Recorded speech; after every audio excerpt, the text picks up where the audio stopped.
when it's edited, but I'll get it from him so I can add it in. Oh yeah, because we can put an intro video, so we should like add the intro video, which would be sweet. Yeah, I want you to make one though too, or at You want least me have to make one? Yeah. Well, yeah, I know. I think it'd be interesting. Well, maybe I could make it where I pull clips from the current episodes. Oh, that could be cool. Yeah, and then it has like the helium, like intro, and then it has clips from us or whatever. Yeah, that could be really cool, actually.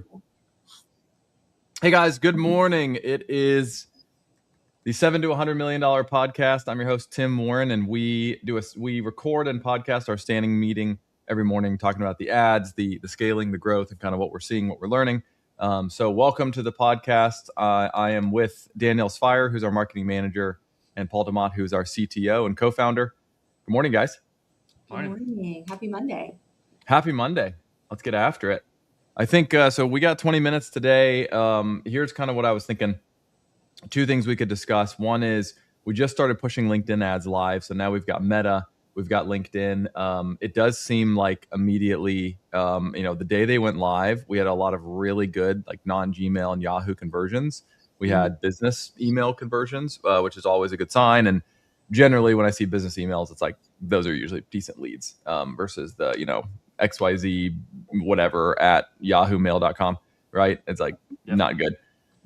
So Paul, do you think those were connected? Can we trace that back to LinkedIn in some form? Do we know that those came through LinkedIn, or is it just an unusually lucky day from Meta ads? I don't think we know, but I think it's one of those like ads on versus ads off experiences. Yeah. Wait, so the way we're running ads right now on LinkedIn is that we pay per landing page click. We don't pay per view. So for example, like we're running 2 video ads right now, like the 2 best Facebook ads we're running on LinkedIn. So those can get shown to like a couple hundred people, but then only like 5% might actually click the video. So when they're seen but not clicked on, we have no like record of how they got into our funnel, basically. Got it. Okay. So like we saw kind of an uptick of, I think we saw some good organic leads come through. So the idea would be they saw an ad and then they Googled us instead of clicking the link to the landing page. I do have one attributed to LinkedIn. Wait, really? Yeah. In HubSpot, just one, but we did get one the day. I mean, that's actually pretty wild given how recently these went live. Can we see that one? That would be awesome to look at. Yeah, let's see if that one was good. Because if that one's good, I might start pushing LinkedIn up more. Even some of those smaller budget ones, though, like that have come through, like we had a slew of Gmails and AOLs yesterday, but like, we had like a medical practice come through. Some of these, I think the people just don't know what they should be spending, but they're capable of spending more. Or they, like some that I've talked to, they put a $500 budget, but they're actually spending thousands on ads, but they're only spending like $500 on SEO, right? Yeah. And they want to invest better. They want a better agency, like all those different pieces. So I'm seeing that as well too. People don't like fully understand the question. So there's also some of that as well. Yep. Yeah. Which one was attributed to LinkedIn, Danielle? Okay. Yes, actually, sorry. This was the guy Paul, this was the guy that directly messaged us. Sorry. So he messaged us on LinkedIn, and I actually talked with Luke about this because he met with Luke, and it's a fairly new company. Luke said so. Okay. Wasn't like a bad lead, but the company itself is fairly new. So, it sounded like it was a well-funded company though. Yeah. Despite being new. So I think it's a good lead. It sounded like you wanted some custom report, if I remember that one. Yes. He provided like a very detailed or good email that Luke responded to. Okay, so Paul, what's the current LinkedIn strategy then? Is it like, how are you deciding what to spend on LinkedIn compared to Meta if you're looking at the total budget? Right now, I just went for the 10% idea. So like put 90% towards what we know is producing and driving pipeline, and then constantly test 10%. But I think then LinkedIn can carve out its own budget. If we see this week that the lead quality is a lot better, then it makes sense to just keep investing in LinkedIn too. Just the really great thing about LinkedIn is it like lets us get our target audience, and then all of our other marketing can just like get them across the finish line. Yeah. Okay. So it sounds like we should continue testing that this week, and then as we just up the budget, we're also upping LinkedIn and see what lead quality looks like. Yep. What it does. Okay, cool. That sounds good. All right, let's talk about pricing and packages and like kind of get on the same page there.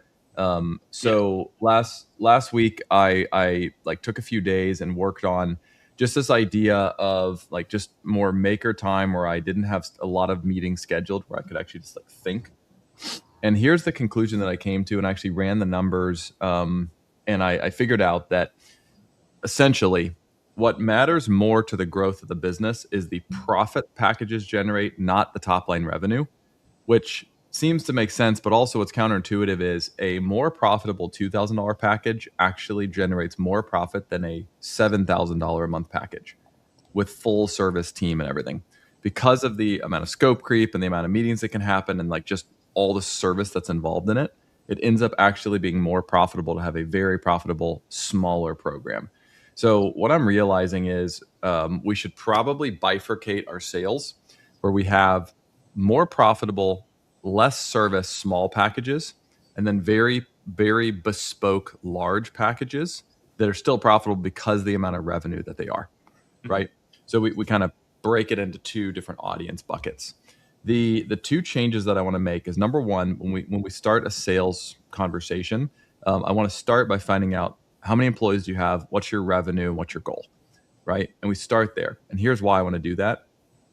The two things that I want to implement are, number one, a revenue-based pricing model, which how we explain that is we say, yeah, we give discounts to smaller companies, meaning this is the real price, but if you're a small company, we'll give you a discount, but the actual price is X, right? So it's a discount for a smaller company. The reason the bigger company has to pay more is twofold. Number one, they can afford it. Number two, the more they pay, the more they care and the more value they're going to see, because we've learned that the more someone pays, the more that they value it. So we should have and it's framed as a special discount for small companies, right? So that's why we need to find out, because we have different programs for them. Now, we don't show the pricing to everybody. Basically, we find out ahead of time, what is your size, what's your revenue, what's your employees, and then we keep it very simple for each revenue level. So from 1 million to 3 million, from 3 million to 7 million, and then 7 million plus, we have one SEO option, one paid option. That's it. We keep it really simple. Do you need our full plan? Great. Here's our ads program with a little bit of SEO. Do you need SEO only? Here's our SEO only program. And we keep it really simple. Okay. Very, very simple. Then 1 to 3 million, basically the idea is the $3,000 ad campaign or the $2,000 DR booster campaign. So it's one of those two. At the $3 to $7 million level, right? It is the same, but the campaign is $5,000 a month, or the $2K DR booster if they just want SEO. And then at the $7K plus levels, when we start getting into custom hand built, like here's our 5, 7, 12, 15, 20, like here's the bigger programs. Because now $7, $8, $9, $10 million businesses can afford those campaigns. They can afford bigger programs, right? And they should be spending at least $10K a month between ads and SEO like already. So this should not be a major problem for them. In fact, they should be spending a lot more than that at that point, probably, right? So then what we do is we have revenue-based pricing. So based on the revenue band of where the client is, that tells us exactly what to pitch. The other thing is the 3 and the 5K program is pre-built, pre-scripted. It's a whole thing that's just learned and memorized by the sales rep. So they don't have to be as consultative every time. And they just sell this one program. They don't have to build all these proposals. Like, this is the recommendation. And so they get to memorize those case studies. They just know it extremely well. So they'll also get to memorize those objections that are going to come to that exact program, because it's that exact program that they're selling over and over again. So what we're trying to replicate there, Paul, is this idea of like mastery by playing the same level over and over and over and over again, right? Like you speed run it eventually, you get really good at it. Versus today, a rep has to like kind of consult with a small company, consult with a big company, understand an RFP process. There's too much stuff they have to learn. So they're never going to truly master any one of those because they're kind of jumping around between them, right? Yep. What we might even do is specialize the reps into sizes, like, or packages. Like, this rep really takes this size or this type of business. Like, they always sell to the 1 to 3s or the 3 to 7s or the 7+. So they get really good at selling those deals because there's pros and cons to both. Yep. Then what we do is we view these under $7 million program and packages as that's just the assembly line. Sell a lot of those, very profitable. And then we're at that one where I'm expecting a 12-month retention or less, right? But they're built for that. And then above the 7 million, the really bespoke programs, those are really built for long retention, very heavy service, but they're paying us 10, 15, 20K a month. So it makes sense. Like, we can offer that really good level of service because we have the dollars to hire the people to give the team to fully build it out. Yeah. Right. So then it's kind of bifurcated. But then instead of the sales rep having to decide where to place people, the placement is decided by the revenue and the package and the program, so that they don't have to decide any of that. So then they know what to pitch confidently because, like, this is what I have to pitch you because of your size. Yep. Okay, so that's the idea. That's the plan. Let's see. Anything else that we came up with? Oh, so the other thing too is Danielle's working on this, but we're gonna like get it to a really cool place, Paul, where it's like almost like buying a car, where there's add-ons. So if let's say you have a $3,000 package, and they're like, oh, well, I really want this other thing. Like, okay, you can click it and it adds onto the price automatically. So it's like interactable, right? So then we can do it in real time. Like, click it, the price goes up. Like, oh no, I don't want that. The price goes down, right? Like, so if they're like, I want more meetings, like, click, and like the price goes up a bunch, and they're like, oh, well, no, okay, that's too much. I don't want that. Unclick it, right? So it'll allow them to kind of see and modify, but it can all be done in real time. So that's one thing we're gonna figure out this week, and then that will become the like pitch and the way that we do these smaller programs. Yeah, Danielle was showing me some of that, which is cool. And I think too, we can host it externally. So Danielle, we also could just put it in the dashboard too if we wanted. So then when we're showing people, they're also seeing like all this other stuff that we've created. I worked on it like all day Friday. So Tim, what I sent you is the most recently updated version. So literally like the first page, like you can add in reviews, and you can cherry pick which reviews you want to add in. If you don't want to add in all of them, you can add in different case studies based on industry. There's so many different things that I added in there. Any of that, like, so I can dive in deeper. But I'll send it to you too, Paul. But anyway, I updated it a lot on Friday, so I can make it literally do whatever we want, which is awesome. And obviously, this is kudos to Paul for teaching me how to use Claude Code. So cool. Cool. So anyway, that I'm excited to roll it out because I think it'll just make it even easier and quicker for the reps too. I mean, right. Make it is more. This the SEO, the Helium SEO generator? Yeah, the SEO. Okay. Yeah. Okay. Yeah. Super cool. Yeah. So this is going to be really cool. Is this ready to show the sales team, or do we have to work on this a little bit? It is ready to show them. I think there might be certain tweaks that maybe you guys want to make, but it technically can be used because everything, like all of the current SOWs are already in there live. There's a free editing, fully custom option as well. The rate card's already in there, so it pulls from that if we need different things. Okay. So we can show it to the reps if you want, or if you want to. I sent you a Loom video it's for like a quicker walkthrough on it. Okay. If you want to, but I can show them. So the only change that I would want to make here is let's remove the Foundation, Advance, and Elevate as even options. We don't want to sell those anymore. Moving forward, so this is the plan for moving forward. How I want to do it, Danielle, is from an SEO standpoint. There's the DR booster. Like the DR booster is if you want SEO and you are under 7 million in revenue, that's your option. We're going to do that, right? Unless you absolutely want more service, then you got to go to the 5. Right. So you've got either the 2 or the 5. So those are the only options, 2, 5, or they can spend way more if they want to, but 2 or 5. Yeah. So then we force people into either the DR booster or we force them up into the like full service.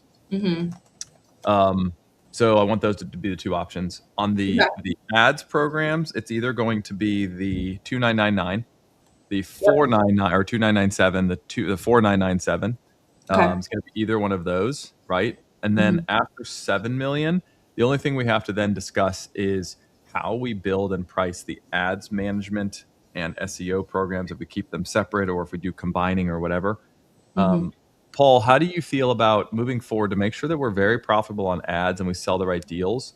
What do you think about making our minimum ads fee if we have these smaller programs, but if they're over 7 million in revenue, what do you think about making our minimum fee 5K for ads management?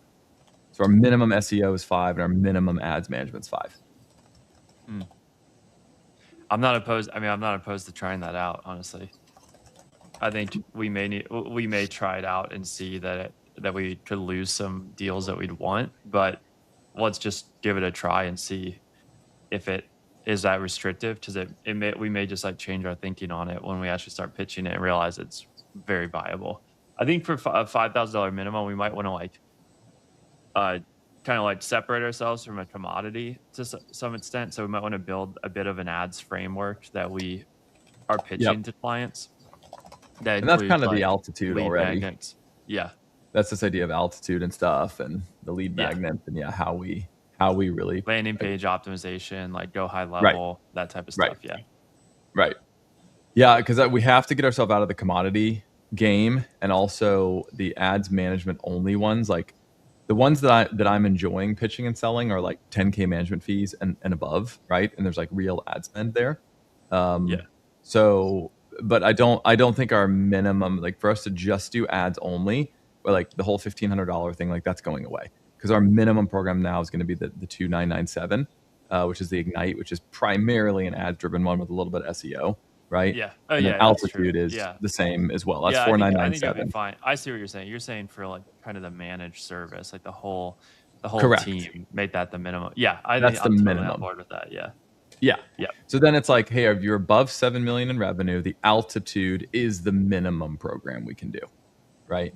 So we no longer do the cheap ads management. And what we do instead is we steer people into these programs, these packages that are more profitable and that are pre-built so they can be like executed more easily, versus these like custom bespoke, I only want to spend this. We just say no to those because they're just not profitable enough. They just don't generate enough revenue and they're just not profitable enough. So we just get rid of those. And then what we would have is we'd have the 2,997, the 4,997, right? And then that's the minimum one if your size is above where you are. And then it can go up from there. We can add other stuff. We can add Bing and we can add social and we can like build it out more, but it's the minimum 4,997. So then we don't look cheap, we look quality. Then on the SEO side, it's either 2, 5, 7, 12, 25 based on where they are and what they want, right? Like what they want us to do for them. So that would be Danielle, I would get rid of the Foundation, Advance, Elevate. Yeah. Let's keep Launch, Accelerate, Dominate. Ads management only, potentially, but that one has to still be a minimum of 5K. Yeah. And then of course they're like, oh, well, they can't afford 5K. Put them in the Ignite, right? Put them in the Ignite. Put them in Altitude. Depends on their size, right? So 5K ads management fee, right? Yeah, the ads. So that would basically mean that the Altitude is the minimum ads price that we do if your size is above 7 million. Yeah. Right. Okay. What is the SEO plus Google Ads 2,999 a month? What is that one? You had me create that like last week, or I don't know. That's the one we sent to that doctor, and you had me create it, and that's the same as Ignite now. So you can delete that one. Oh, okay. That's right. Yeah. Okay. Yeah, I keep naming them and forgetting what. I know. Yeah, it's babies here. So what I'm trying to do here. So what I've been learning and seeing everywhere is simplicity scales, complexity fails. So I'm trying to get it to where these are like pre-built. They're pre-planned. They're simple. It's like there's not too many to pick from, and then the sales rep can ask the client like, "What's your revenue?" "Oh, I'm 2.5 million in revenue." "Okay, we have two options. We have this and we have this." Right? "Oh, I'm 8 million in revenue." "Oh, okay. We have more options. What are you looking for?" "Oh, we have this. We have this." So then everything is just done by revenue level, and then it makes it simple and easy for the accounts. Mm-hmm. Okay, got it. Does that make sense? Yeah. Cool.